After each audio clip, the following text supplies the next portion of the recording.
Meu ponto de vista é o seguinte, gente. Mais uma vez, eu torço muito, e eu não tenho dúvida que o Capriotti também. A gente torce aqui, Capri, para que o Corinthians ele possa ser um clube cada vez mais forte, como é legal você ver um Palmeiras chegando em várias decisões, o São Paulo recentemente campeão de Copa do Brasil, é legal a gente ver o próprio Fluminense. Agora, o meu ponto de vista é, eu queria muito entender essas contratações do Corinthians. E eu não tô colocando em xeque credibilidade da instituição, com mais de 100 anos de história, com mais de 35 milhões de torcedores, etc. Mas o Augusto Melo, pra mim, é uma contradição. O Augusto Melo, ele assume o clube, ele fala, palavras do Augusto Melo, que ele assume um clube muito pior do que aquilo que ele estava esperando, palavras dele, na entrevista de posse, tá? Ele sabia que era assim. Ok. Ele sabia. Poderia, ok. Todo vou mundo discutir. sabe a situação caótica do Corinthians. É que o Duílio, ele acabou desmascarando mascarando muita coisa nas declarações dele. Certo? Mas um balanço com 1,5 bilhão de dívida, mas João, ele falando o é seguinte, o caos. Então, mas aí, Capri, beleza, você tem razão, é um caos, 1 bilhão de dívida. Mas aí, ele termina o último ano de mandato dele falando que terminou no superávit, que a dívida diminuiu, etc e tal. Então passa a impressão pro torcedor que a coisa tá mais controlada. E aí o Augusto assume, fala que tá pior do que ele esperava, e aí o Corinthians faz contratações milionárias de um time que tá correndo o risco de tomar um transfer ban por falta de pagamento. E quando vem a público o presidente do Argentino Júnior e começa a falar que o Corinthians todo mundo sabe que é mal pagador, que não paga ninguém, como é que fica a imagem da instituição? E aí o torcedor fica bravo com a gente, que a gente bate muito nessa tecla de um Corinthians devedor, de um Corinthians que não honra com os compromissos, e aí eu me coloco no lugar do presidente do Argentino Júnior. Ele vem do Corinthians anunciando aí vários jogadores, pagando multa rescisória de vários outros atletas e não paga o que deve, correndo o risco de tomar um transfer ban.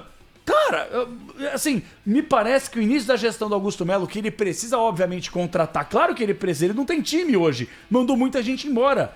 Mas quando você não trata como prioridade aquilo que você deve e o que pode te impactar ao longo de uma temporada que ainda nem começou, me parece ser o início de uma sabe, temporada caótica por parte dessa nova gestão. O grande problema foi a transição não foi do jeito que o presidente Augusto Melo imaginava, né? Eu fico com a sensação de que foi uma transição assim só pro forma. E os caras não tiveram a real noção do que estava acontecendo com o Corinthians. Esses papagaios todos pendurados aí, desses micos todos. O Rojas, a situação do Rojas foi ridícula. Foi vexatória para um clube do tamanho do Corinthians, né? Ser cobrado publicamente pelo ex-clube do jogador. É um negócio assim, medíocre para um clube do tamanho do Corinthians. O agora ex-presidente, né? O ex-presidente colocou o Corinthians numa situação estapafúrdia para dizer o mínimo.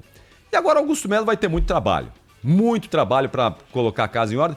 Olha, essas contratações que ele anunciou são boas, são bons jogadores. E o Gabigol que voltou a treinar hoje lá no Flamengo. Pois é. Né? Voltou a treinar o dia 3 de dezembro, ele já está de volta.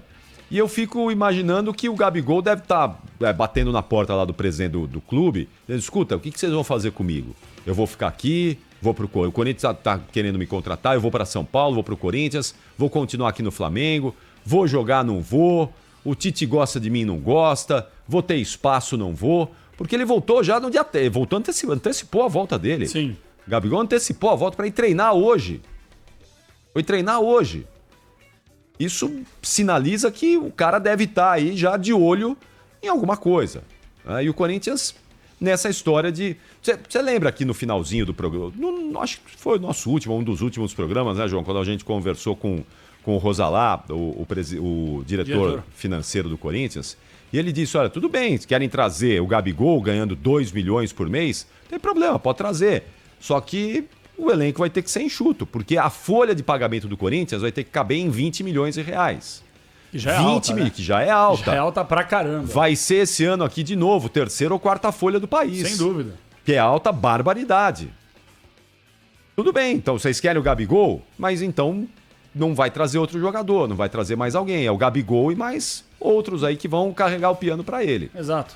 Então, essa é a conta. E fica a pergunta, não é? Ao presidente Augusto Melo, sobre a auditoria no Corinthians, que o torcedor corintiano tanto pergunta. Cara, isso é fundamental. Tanto pergunta. Auditoria, presidente, vai sair ou não vai? Teremos auditoria para fazer um pente fino nas contas do clube ou não teremos?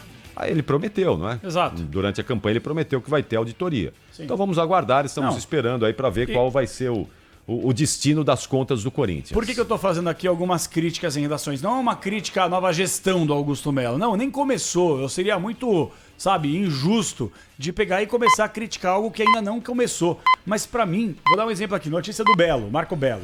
Perguntei agora para vários dirigentes do Corinthians sobre a situação do zagueiro Félix Torres, que hoje treinou normalmente na pré-temporada do Santos Laguna no México. Por enquanto, silêncio total. Aguardemos. Esse jogador, gente, já foi anunciado pelo Corinthians. Vocês estão entendendo o que eu tô querendo dizer?